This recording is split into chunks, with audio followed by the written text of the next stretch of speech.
Student, class 12th व्यावसायिक अध्ययन में हमारा चैप्टर इंश्योरेंस अपन पड़ाव पर है। हम कल इंश्योरेंस के बारे में पढ़ने के बाद इंश्योरेंस एजेंट के बारे में पढ़ रहे थे, जिसमें हमने बताया था कि इंश्योरेंस एजेंट कौन है, कौन बन सकता है, उसकी नियुक्ति कौन करता है। यहाँ साथ में ये भी बताया था कि कोई भी अगर व्यक्ति एजेंट बनता है तो एजेंट की नियुक्ति के साथ साथ कौन व्यक्ति एजेंट बनता है, उसके अंदर ये भी बताया था कि किसी भी अवयस्क व्यक्ति को या अस्वस्थ मस्तिष्क वाले व्यक्ति को अगर एजेंट बना दिया जाए तो एजेंट नियुक्त करना जोखिम भरा कार्य हो सकता है। आज हम एक सामान्य एजेंट या और नौकर के बीच क्या मध्य अंतर होते हैं, के बीच में क्या अंतर होते हैं, उसको डिस्कस करने जा रहे हैं। एजेंट और नौकर के मध्य अंतर, आपको सारणी बनाकर इसके उत्तर को लिखना भी है। भारतीय उच्च न्यायालय के अनुसार एजेंट और नौकर के मध्य अंतर होते हैं। एजेंट का पारिश्रमिक कमीशन या फीस के रूप में होता है। तो ठीक है, आप एक अंतर का आधार बनाएं जिसमें लिखेंगे पारिश्रमिक। एजेंट को क्या मिलता है, उसको किए गए कार्य के बदले कमीशन या फीस मिलती है, जबकि नौकर को हमेशा पारिश्रमिक के रूप में वेतन सैलरी मिलती है। एजेंट कभी भी नौकर नहीं बनता है। एजेंट कभी भी नौकर नहीं बनता है, लेकिन नौकर कई बार एजेंट होता है। कई बार क्या होता है, एजेंट हमारा नौकर नहीं है, एजेंट हमारा प्रतिनिधित्व करता है, कार्य करता है, हमारे लिए अनुबंधात्मक संबंध स्थापित करता है और जिसके बदले में उसको किए गए कार्य के लिए कमीशन जो हमने तय किया है या फीस जो उसकी होती है वो दी जाती है। नौकर क्या होता है कि कई बार हम नौकर को इंस्पायर करने के लिए कि तेरे को नौकरी की वेतन के साथ साथ अगर तू ये काम एक्स्ट्रा करके देता है, हमारी तरफ से ये कार्य करता है, तो तुम्हें अतिरिक्त दे देंगे। तो हम नौकर को कई बार एजेंट के रूप में अपना प्रतिनिधि बनाकर भी कहीं भेज सकते हैं। तो इसीलिए एजेंट कभी भी नौकर नहीं बन सकता है, लेकिन नौकर कभी कभी एजेंट भी बन जाता है। जैसे कि एग्जाम्पल के लिए मान लीजिए हम कोई नौकर को अपनी दुकान पे रखे हुए हैं और हम उसको ये टारगेट दे देते हैं कि तुम ये मेरी तरफ से ये वाले माल को तुम बेच के आओगे बाज़ार में तो तुमको अतिरिक्त देंगे और ये मेरा प्रतिनिधित्व तुम कर सकते हो, तो वो एजेंट बन जाता है। ठीक है। तीसरा होता है एजेंट नियोक्ता की ओर से तीसरे पक्षकार के साथ अनुबंधात्मक संबंध स्थापित करता है, यानी हमारे प्रतिनिधि के रूप में होता है और क्या करता है, किसी अन्य व्यक्ति को व्यवसाय बढ़ाने के उद्देश्य से उसके अनुबंधात्मक संबंध स्थापित करता है। लेकिन नौकर कभी भी किसी से किसी प्रकार का कोई एग्रीमेंट मालिक की तरफ से नहीं कर सकता है। तो ये अंतर आपको मैंने बताया। एक बीमा अभिकर्ता का वह महत्वपूर्ण संसाधन है, यानी मैंने बीमा एजेंट के बारे में बताने जा रही हूँ। अंतर आपको स्पष्ट किए।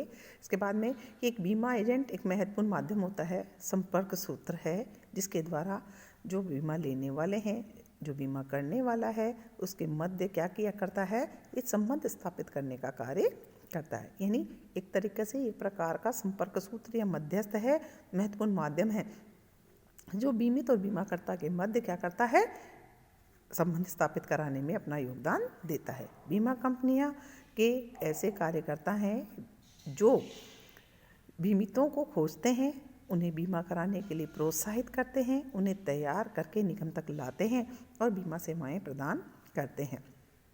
यानी बीमा एजेंट क्या काम करता है, बीमा एजेंट एक ऐसा माध्यम है जो मार्केट के अंदर जो व्यक्ति बीमा कराना चाहते हैं, यानी बीमितों की खोज करता है कि कौन व्यक्ति है जिसे आवश्यकता है सुरक्षा की, कौन व्यक्ति चाहता है कि वो बीमा कराए।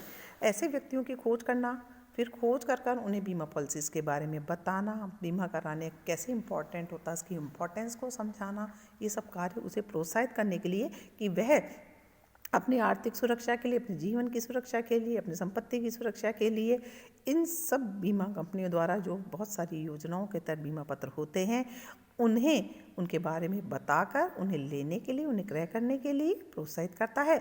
और जब वे तैयार हो जाते हैं तो उन्हें वह क्या करते हैं, बीमाकर्ता यानी निगम के पास लेके आते हैं और उनसे बीमा कंपनी यानी बीमाकर्ता और बीमित के बीच एग्रीमेंट कराने का कार्य करते हैं या सेवाएं प्रदान करते हैं।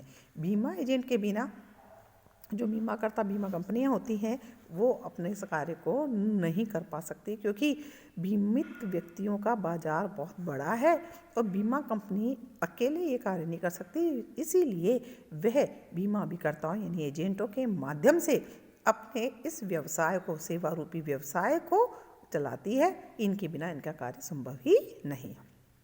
तो सामान्य अर्थ में बीमा एजेंट बीमा कर्ता द्वारा लाइसेंस प्राप्त प्रतिनिधि होते हैं। यानी बीमाकर्ता कौन है? बीमाकर्ता ऐसे ही नहीं बनाए जाते, बीमा एजेंट ऐसे ही नहीं बनाए जाते। उसे बीमाकर्ता एक लाइसेंस जारी कर अपना प्रतिनिधित्व प्रदान करते हैं, जो मूल रूप से बीमा के व्यवसाय को चालू रखने, नवीनीकरण करने या पुनर्चालन से संबंधित कार्य कमीशन या अन्य पुनर्चालन पारिश्रमिक के बदले में करने के लिए सहमत होता है। यानी बीमा एजेंट बीमा का कार्य करता है तो उसे क्या मिलता है? कमीशन या उस पर निर्धारित पुनर्चालन पारिश्रमिक। इसके अगेंस्ट में वो काम करने के लिए अगर बीमाकर्ता के साथ सहमति जाहिर करता है तो बीमाकर्ता उसे एक लाइसेंस जारी कर अपना प्रतिनिधि बनाता है जो उसके लिए कार्य करता है। अब आते हैं अगला पॉइंट हम पढ़ने के लिए, जिसमें बीमा एजेंट की अंदर क्या क्या विशेषताएं होती हैं। बीमाकर्ता यानी बीमाकर्ता किसे कहते हैं? बीमा कंपनियां जो बीमा करती हैं।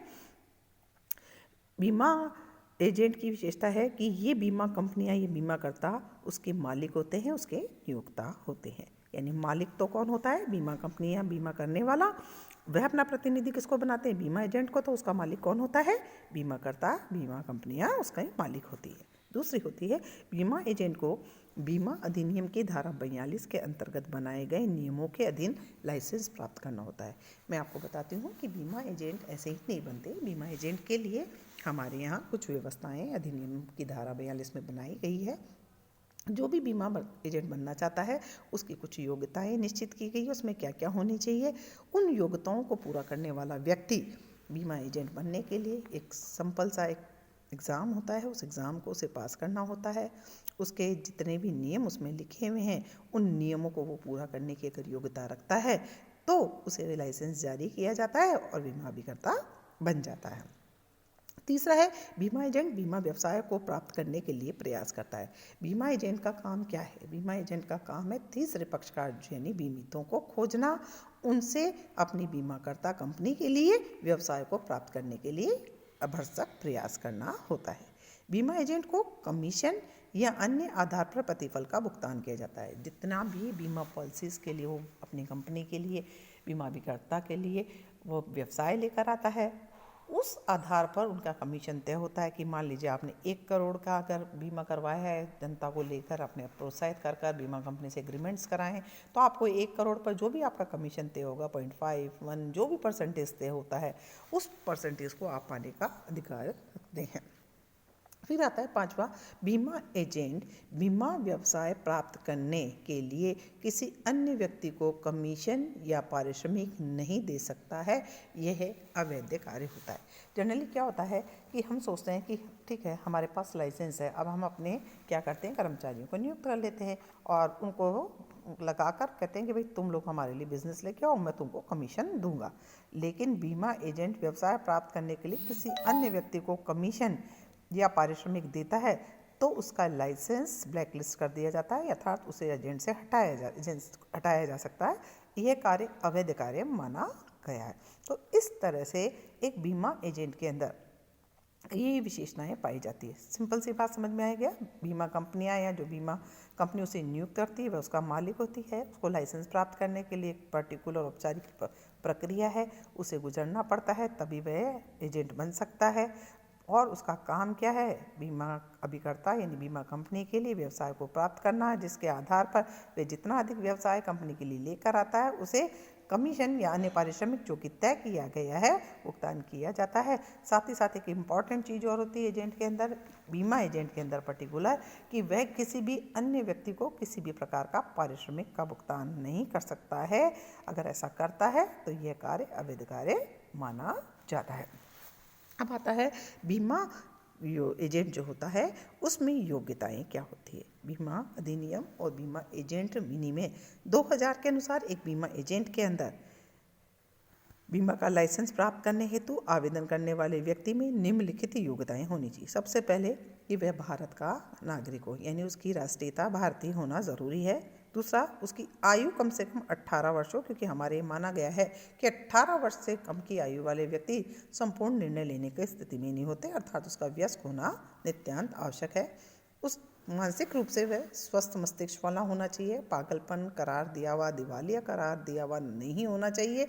और चौथी सबसे इम्पॉर्टेंट उसमें योग्यता होनी चाहिए कि किसी भी सर्वोच्च न्यायालय द्वारा उस पर किसी जालसाजी, गबन, धोखाधड़ी के अपराध के लिए उकसाने के लिए या किसी दंडनीय अपराध के लिए दोषी न ठहराया गया हो, किंतु यदि अपराधी ऐसे अपराध की सज़ा पूरा की है, अगर 5 साल गुजर चुके हो, मतलब आप मान लीजिए कभी आप रहे थे, दोषी करार दिए गए थे, लेकिन उस सज़ा को काटे हुए आपको 5 साल हो गए हैं, 5 साल बीत गए हैं, तो आप इस श्रेणी में नहीं आते, अर्थात आप बीमा के एजेंट बनने की योग्यता रखते हैं। यानी सबसे इम्पॉर्टेंट चीज़ है कि आप किसी भी न्यायालय द्वारा किसी भी प्रकार से अयोग्य घोषित किए हुए नहीं होने चाहिए।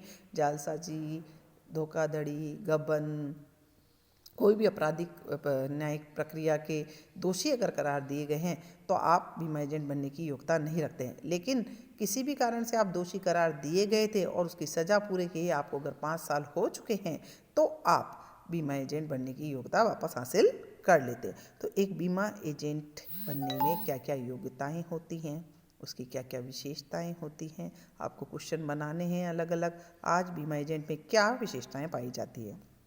दूसरा क्वेश्चन बनाएंगे आप, बीमा एजेंट के अंदर क्या क्या योग्यताएं होनी चाहिए।